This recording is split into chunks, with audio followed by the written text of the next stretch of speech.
De la Dirección General de Aguas se revelaron que los embalses chilenos perdieron 1.545 millones de metros cúbicos de agua en los últimos 10 años. Según el informe, la falta de lluvia y nevazones hacen muy difícil su recuperación. El ministro de Agricultura señaló que estamos frente a la temporada más dura de la historia respecto a la mega sequía que afecta a nuestro país debido al tamaño de la agricultura y economía. Entre las represas más afectadas están el embalse El Yeso, que almacena el agua que se consume en Santiago, con una pérdida de menos 64,29%, y Laguna El Maule con 43% de caída. Esta última, junto con Laguna Laja, abastecen unas 300.000 hectáreas de trigo y sirven de generación de energía también.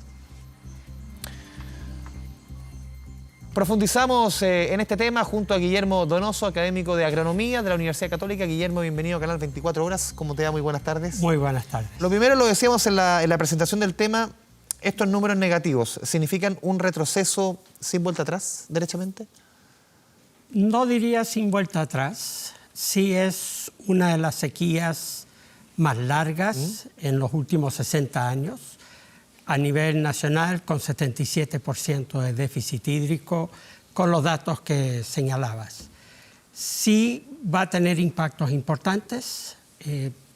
Vamos a retornar a una cantidad de agua más adecuada. Nunca vamos a volver a las cantidades de agua que teníamos hace muchos años. La precipitación está cayendo, la disponibilidad de agua está cayendo. Por lo tanto, para volver a tener una posibilidad no tan restringida, necesitamos hacer mejor gestión, planificación y manejar mejor el agua. Guillermo, ¿este es el peor escenario, la peor coyuntura que ha enfrentado en términos de sequía nuestro país en su historia? Sí, yo diría que sí. La peor sequía fue siempre citada la del año 68-69 y hoy día estamos con cifras que superan las faltas de pluviometría, la falta de agua de esa época. Por lo tanto, por lo menos dentro de los últimos 100 años es la peor sequía que hemos enfrentado. Llevamos más de 11 años en algunas regiones del país con sequías importantes y por lo tanto ya con un nivel de déficit que está limitando muchas actividades productivas y además está afectando el acceso a agua potable en muchas zonas.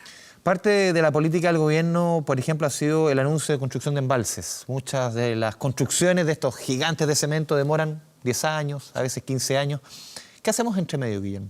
Entre medio, nosotros necesitamos buscar medidas de gestión, cómo manejar mejor el agua. ¿Cómo se maneja mejor el agua? Parece fácil en la palabra, pero es complejo. En términos de agricultura, buscar formas de regar más eficientes, cosa que la agricultura ha estado haciendo.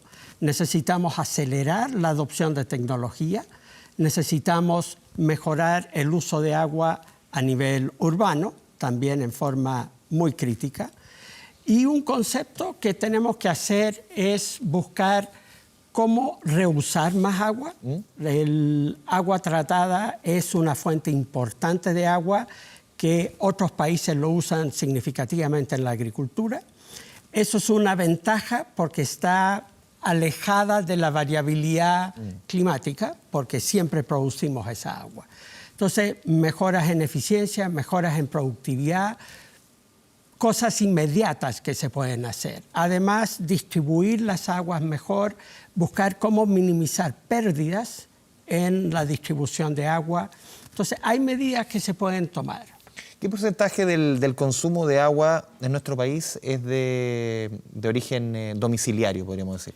El sector domiciliario consume aproximadamente 7% Es muy poco respecto al total, porque se concentra mucho, uno escucha, por lo menos, y quizás estoy equivocado, la política pública o los consejos de la autoridad en el consumo del hogar, siendo que es un 7%.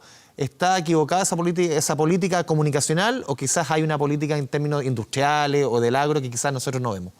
Hay un punto de lo que tú señalas que de repente no se visualiza mucho la política de mejorar la cultura del agua. La agricultura efectivamente es la producción que más consume agua. Consume aproximadamente un 77% del recurso a nivel nacional. 3/4, un poco más. La minería a nivel nacional, un 3%, en las zonas mineras llega casi a un 50%. Pero lo que uno ve en sectores como la minería es que han hecho bastante su tarea. Han mejorado significativamente. Construyendo desaladoras también en el sector público. Construyendo desaladoras, pero hay un punto que es importante. Ellos hace 30 años requerían 2,5 metros cúbicos de agua por concentrado de cobre. Hoy día están a menos de 1. Entonces, eso es aumento de productividad. La agricultura ha duplicado su eficiencia de riego en los últimos 10 años. Por lo tanto, hay esfuerzo. En la agricultura falta mucho, siendo el sector que más consume. Ahora, cuando uno ve el foco de la comunicación en el sector urbano, hay un tema que hay que pensar. Esto no es que el impacto en la disponibilidad de agua a nivel nacional va a ser significativo, por lo que tú señalas, 7%. Pero la proyección de la disponibilidad de agua para todos los sectores, incluyendo el sector urbano, es bastante negativa. Y si yo no logro bajar el consumo en el sector urbano, vamos a tener problemas de suministro de agua, como pasó en Ciudad del Cabo, Sao Paulo y otras ciudades. Perdón, Guillermo, hoy día conversando en la mañana con otro experto, también en términos de la Universidad de Chile, Rodrigo Fuster, si no me equivoco, él planteaba la siguiente idea: aquí más que una mega política pública en términos de agua centralizada de Santiago, aquí se requiere mucho trabajo que no se hace con las comunidades, trabajo local, más que la orden, yo le preguntaba puntualmente por el tema del código de agua. Aquí más que un código de agua se requiere una política local, una política con comunidades, en comunión también con las empresas.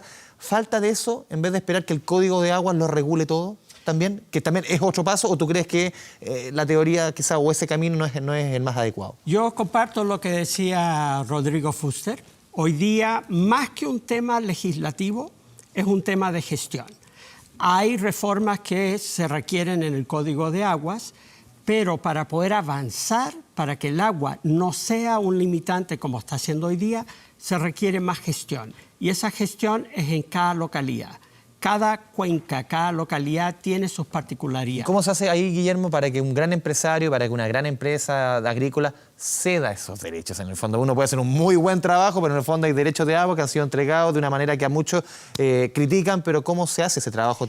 Hay un trabajo que uno hace, y de hecho hay experiencias muy cercanas acá en Chile, donde uno sienta a la mesa a todos los usuarios del agua. Y primer paso es llegar a un diagnóstico consensuado. Nosotros no tenemos buena información y por lo tanto las reacciones son con percepciones, las cuales son válidas, son construidas en la información que cada uno tiene. Las percepciones son contradictorias, entonces no avanzamos, nos quedamos pegados en eso. Por lo tanto, la primera tarea a nivel local, a nivel de usuarios, es generar un diagnóstico compartido. ¿Cuál es efectivamente el problema? Una vez que uno tiene eso, puede pasar al siguiente paso de cómo gestiono mejor el agua, qué es lo que puedo hacer, cómo reparto mejor el agua. Y esto es crítico en zonas donde ha aumentado el uso de aguas subterráneas, que necesita de decisiones proactivas de los usuarios. Tú decías que hay zonas, por lo menos en nuestro país, sobre todo en el agro, que se concentra el 77% del consumo, en que se ha hecho una buena gestión, en otras no. ¿Cuáles son las regiones, las comunas, los lugares geográficamente más deficitarios en términos de gestión de algo tan importante de aquí en adelante como es el agua? Yo diría que las zonas más graves son no tan lejos de la zona central del país. Acá en Santiago, en la primera sección del Maipo, tenemos muy buenos ejemplos de una gestión muy buena y muy cuidadosa del agua. En la cuenca del Choapa hay organizaciones de usuarios que tienen muy bien medido la disponibilidad de agua. ¿Zonas deficitarias? ¿Cuáles serían? Sí, porque ¿cuáles serían las zonas deficitarias? Tú me enumeras quizás las positivas. Perdón. Las deficitarias donde el trabajo realmente no se está haciendo bien. Por ejemplo, en la segunda sección, tercera sección del Maipo, ahí hay déficits. ¿Qué zona para hablar? Estamos hablando de Melipilla, la costa, donde hay organizaciones de usuarios recientes, pero con una gestión muy incipiente. Después tienes zonas en el norte donde la gestión no ha sido la mejor.